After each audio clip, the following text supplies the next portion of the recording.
The unemployment rate in Indiana has greatly fluctuated over the past few years. So what do those changes mean for employment opportunities in our local area? That's next on WNIN Newsmakers.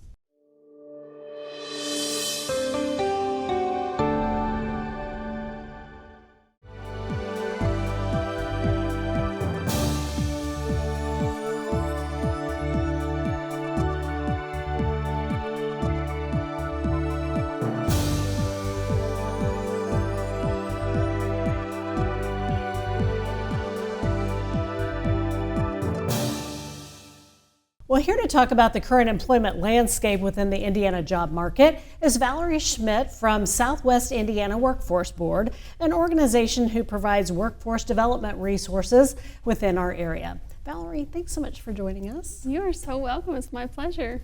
So before we get into the state of the job market, let's talk a little bit more about Southwest Indiana Workforce Board and what is perceived the Work One element of that, and kind of break the myth that Work One is still the unemployment office. Let's talk a little bit about that. Sure. So a lot of people in the region know us as Work One Southwest, and whenever they lose their job due to no fault of their own, they come into a regional Work One office. There, we do not have any unemployment specialists there, but we can provide computers and access to the unemployment helpline via telephone. But in our offices, we do have employment specialists. Those employment specialists can help individuals with a plethora of resources and assessments and possible training, and with the ultimate goal of finding their next job. Great. So really it's really more than just this unemployment piece. It's people are finding themselves in this situation. You're giving them the access to get that kind of thing done, but you're also surrounding them with all of these other resources that help them take the next step. Is that kind of correct? Yes, Awesome. It is. It's absolutely. We can help an individual with resume writing, job search. If they are looking for just a better job, we can help assess them to see what skills they really have but are not able to market, because it's really hard to market yourself to employers. So our employment specialists can help them market themselves and help them interview with mock interviews for whenever they have that job opportunity. Great. So let's talk a little bit about the state of the job market. It's really been like a highlight ever since the pandemic, because the pandemic just kind of blew up the job market. So what does the job market look like now, since that's kind of settled in, but we're still seeing a lot of help wanted signs out there? Right. So we are hearing from employers that they are receiving an increase of resumes and applications. But some job seekers are still struggling to follow up with those jobs in some cases. In some situations, the applicant might not have the skills that the employer is looking for. All right. And there can be some stigma, some perception that if someone is unemployed or if they're not applying for jobs, that they might be lazy or something like that. But walk us through some of the barriers that some people who find themselves unemployed might be up against, whether it be childcare, things like that. Sure. So the big ones are transportation and childcare, and our employment specialists can help address those whenever they meet with an individual. But what we're seeing more is a lack of documentation. Oh. So, for example, an individual might not have access to their Social Security card or their birth certificate, and they are not able to provide those to employers, because employers will require those for I-9 documentation, but they're unable to provide those, which is what we are seeing a big barrier for individuals that are not able to enter the workforce. Wow. And from what I understand, your agency is really working to kind of overcome that barrier by establishing maybe new partnerships with BMV or places that can help provide that documentation. Tell us a little bit about that. So we are working with, Evansville has just fantastic resources, and Work One has just phenomenal community partners. So we're working with the BMV, United Way, a plethora of community resources to not only continue to understand what the barriers are for these individuals, but to help them break them down by getting those documents that they're needing. All right. So whenever someone finds themselves either unemployed, are there any eligibility requirements to come to Work One or go through Southwest Indiana Workforce Board? And how do you help people kind of overcome what might be a stigma about, I don't want to show up at that office or something like that? Right. So we have different levels of services that we can provide. So any individual that lacks a computer access or internet, they can come into any of our regional offices and access a computer. So that might be all that they need, but with some other individuals, they might need more intensive services, such as resume writing, such as skills assessment, such as just different work keys assessments, things like that. It's really based on the individual's needs, and the employment specialist really works with that individual to understand their needs, and we don't like to generalize anyone, so it really is on a case-by-case basis. Okay.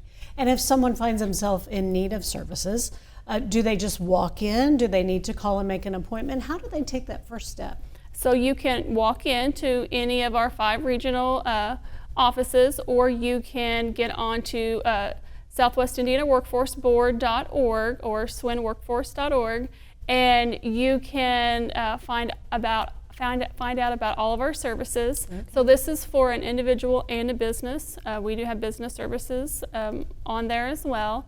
So you can reach out via that website and the Contact Us page, and then we will get you connected. So will someone need to show certain types of eligibility?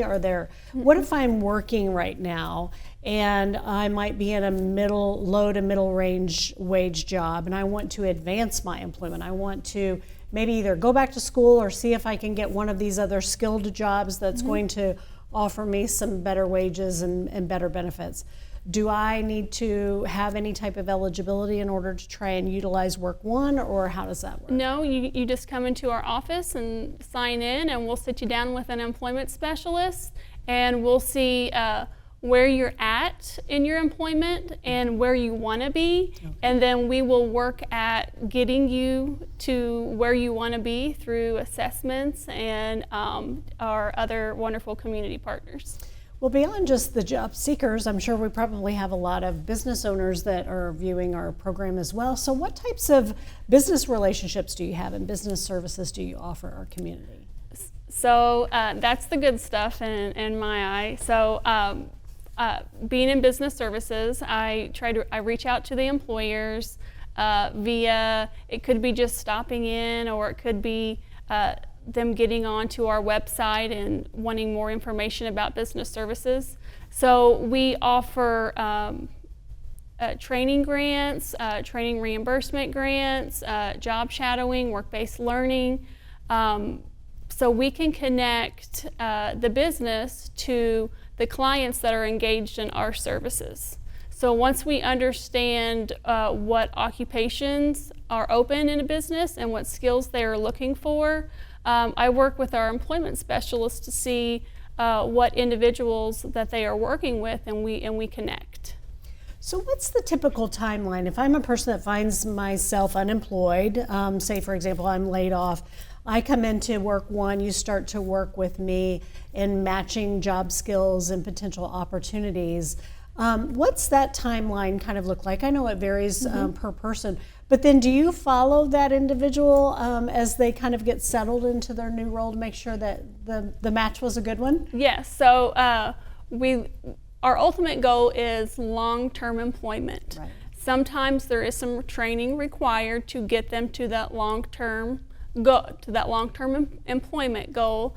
But yes, our employment specialists follow that individual for 4 quarters after employment. And our employment specialists can, work or be utilized as that intermediary. So if there's some issues that are occurring, then that employer can reach out to the employment specialist and let them know what's going on, and then the client or the individual can do the same, and then we are able to work through issues that way. Great.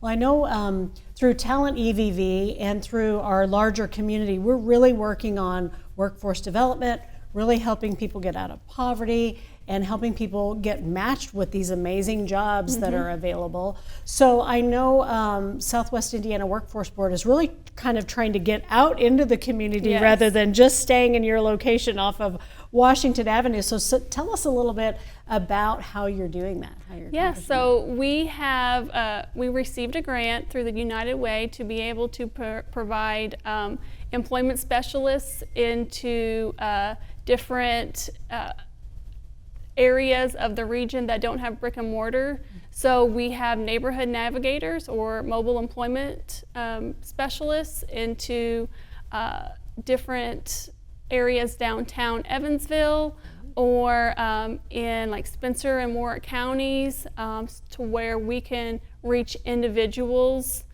with our services there where we don't have that brick and mortar.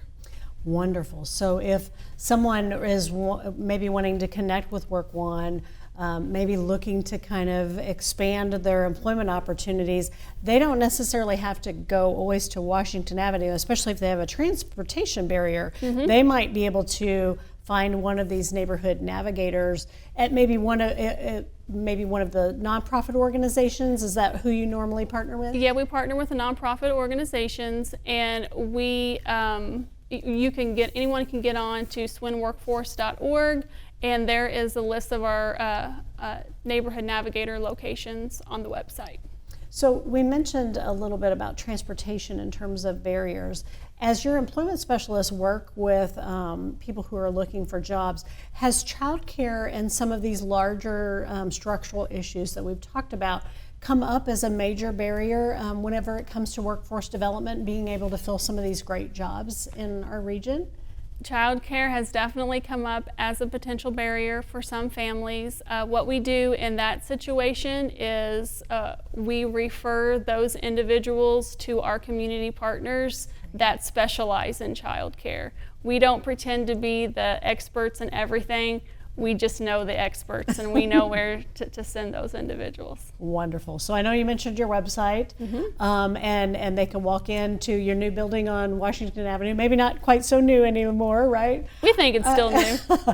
But thank you so much for all of your information, Valerie. We really appreciate it. You're very welcome.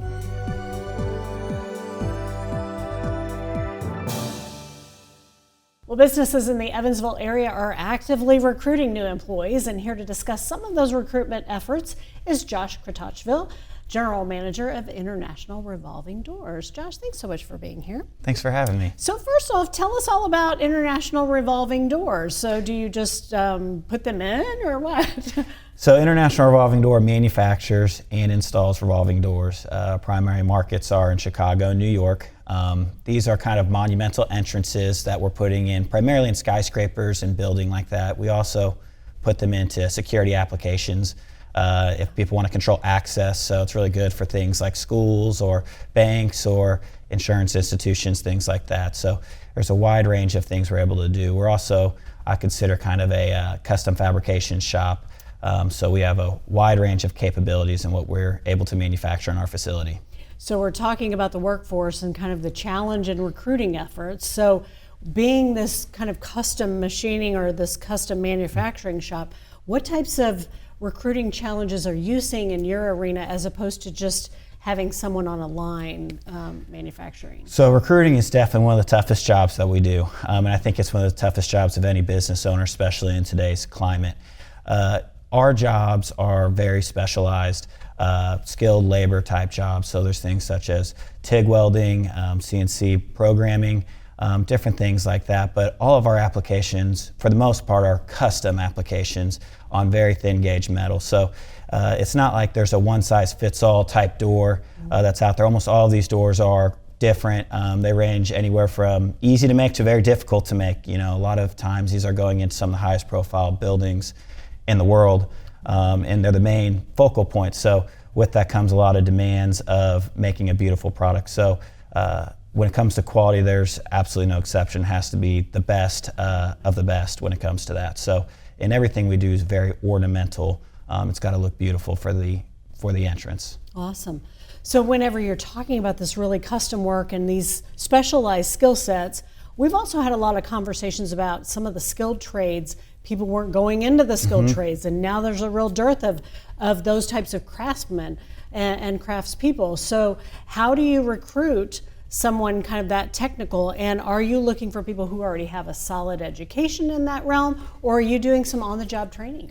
So we do both. You know, if someone has some experience that's relative, a lot of times we will still have to tailor that experience into what we do, because a lot of the stuff we do is kind of unique to our industry. But we do a wide range of both. If someone comes in and they have a good head on their shoulders, then what we'll do is we'll work with them and train them. And we work with, Work One quite a bit in terms of working with training, and they have training grants and things like that help. So sometimes an employee that may not have had a chance based on their previous experience is able to get a chance, and it makes it a little bit better on the employer to take that risk to train them, and it reduces the risk. That's amazing, because Valerie had mentioned these partnerships with businesses. So you're working with Work One, and they're really helping you fill the gaps and kind of skill. Do they help people help people skill up, or are they helping you kind of evaluate employees to see where you need to help them skill up? So they do a little bit of both. So we work with them on two programs. One of them is the on-the-job training. So basically what they will do is provide a candidate, or sometimes you can provide a candidate to them, and what will happen is maybe this person hasn't ever worked in this field or something like that, and they help with some of the expenses of their training, for a duration of time, and it basically just helps reduce the risk of that, and it also helps train the employees to have a new skill. So a lot of times these skills are transferable into other areas that involve craftsmen as well. So it's really kind of a win-win for the community and a win-win for the company that takes advantage of these grants as well. Well, we've really seen the workforce kind of change and evolve over the years, and the pandemic has been kind of the asterisk in the middle of it. In your experience recruiting, what's been some of the changes, and what are some of the challenges you're facing now? Well, it's definitely can be very challenging. There's a lot of jobs available out there, and doing some of the craftsman work, it's in ways can become a lost trade, right? And it's constantly trying to prevent that from happening. So getting them to come in, after they sign up for an interview, following up with it, making sure they have a skill set to be able to do it, making sure we can overcome some of the obstacles they have, whether it be transportation or childcare or something along those lines. We try to be fairly flexible.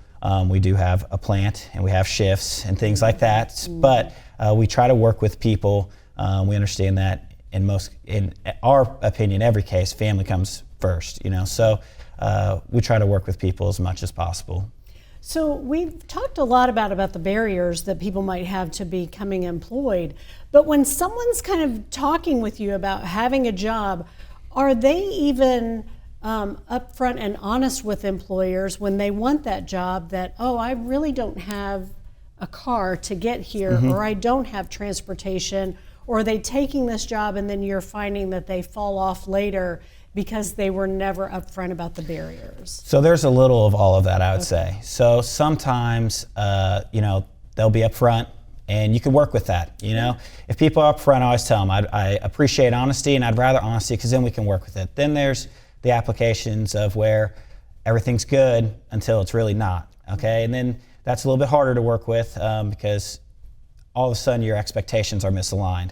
And then there's the third, which they tell you just enough, but not everything, And I always tell people the best policy is just to be honest. And most employers are going to try to work with you if you're a good candidate that they feel is a good fit in their culture. Yeah. If that's the case, honesty is the best. I believe honesty is always the the best option. Awesome. So how have you had to change your recruiting efforts, or even how your shifts or things like that are structured now because of the changing demands of the workforce? Once people went remote, now we're starting to see people looking for hybrid schedules or gig work or those types of things. So what kind of trends are you seeing, and are you adjusting to that, or how are you dealing? So there's different applications for different jobs within the company. So it is a factory with a shop. So those employees have to be present, because we have to build in the factory using our equipment, things like that. In the office, I'll give you a couple examples. We have a couple ladies that work there, and both of them have recently had children. And we allow them to do kind of a hybrid work environment where they're working from home, 3 to 4 days a week, and they're coming in a day to 2 days. And it's worked out really well in that application. And we've done different things across our factory to try and recruit and make it a more pleasant environment, increasing things like airflow in the facility and climate controlling our machine shop, adding in free soft drinks for employees, different things to kind of ultimately our goal is we appreciate our employees, and that's the truth. And we want our employees to be proud of where they work, and we want them to be proud of telling people where they work, and we want to take care of our employees because we really do have great employees where we work, and we're very selective on who we bring in because we have such a great group of guys working there. So it's one of those things where I really try to take care of the guys that we have, and I think it's critical to do that. And not just to try and recruit, but just because I think it's the right thing to do with your employees and to show that kind of appreciation to them. Well, and it seems like employers are really needing to become creative in terms of some of the solutions for the demands that the new workforce are bringing to the table, correct? I mean, we've had such a structured traditional workforce and traditional schedules and those types of things. So any advice to small businesses and employers on getting creative around attracting a new workforce? Well, I'll tell you, persistence is really key. One of the things that we do is we try to advertise in a lot of different areas, such as, we use social media. I use Indeed. I use Work One, which Work One has job boards to post on. Right. I'm constantly trying to have our employees refer people, and anyone I know that I think would be a good fit, I refer. But ultimately, you're going to have to be really persistent to get good employees. And I always tell people, my opinion is it's worth it to find the right employee for your organization. I've never been a believer in just warm bodies. You got to have people that want to work for you. If they don't want to work for you, they're probably the wrong person for the job. So it's, or if they don't, it's maybe not necessarily for you, but for the company and making the company a priority. If you get employees that care about your company, you're going to do very well. But I would be lying to tell you if I didn't say you have to be persistent. And it's constant. It's not like you ever get to a spot and I get to stop. You constantly have to recruit. You constantly have to train people. And honestly, as a leader of an organization, the number one thing I believe that someone should be doing is training. I think a CEO should be also called almost a chief training officer because, you constantly got to be training your workforce, So my recommendation would be persistent. It's not easy, so. Yeah. And I guess another message will be resources are out there for employers as well, right? Work One, I know some of the EVSC school system and some of the local universities are really trying to work with businesses and work with small businesses in terms of creating those training pipelines and service pipelines to help support you as well. Yes, so the EVSC has the trade school, so we go in there and we'll talk to the students and recruit different people or try to recruit different people. And then Work One's got a couple different programs that we take advantage of. Like I said, the on-the-job training. They also have a WEX program, which they will actually pay the wages of an employee for up to 6 weeks. So it allows someone that doesn't have training to come in there and they're employed by Work One, and kind of gives you a period to give this person exposure that wouldn't ordinarily have exposure, and it's really very low risk for the employer. So it's really a great program, and I would suggest to any company, and I would say this, it's not just for large companies. We're the definition of a small company. So, we take advantage of this as much as possible, and I would encourage any other business owner to do the same. Great. Well, great information, Josh. We appreciate all your time. Thanks so much for being here. Thank you. I appreciate it.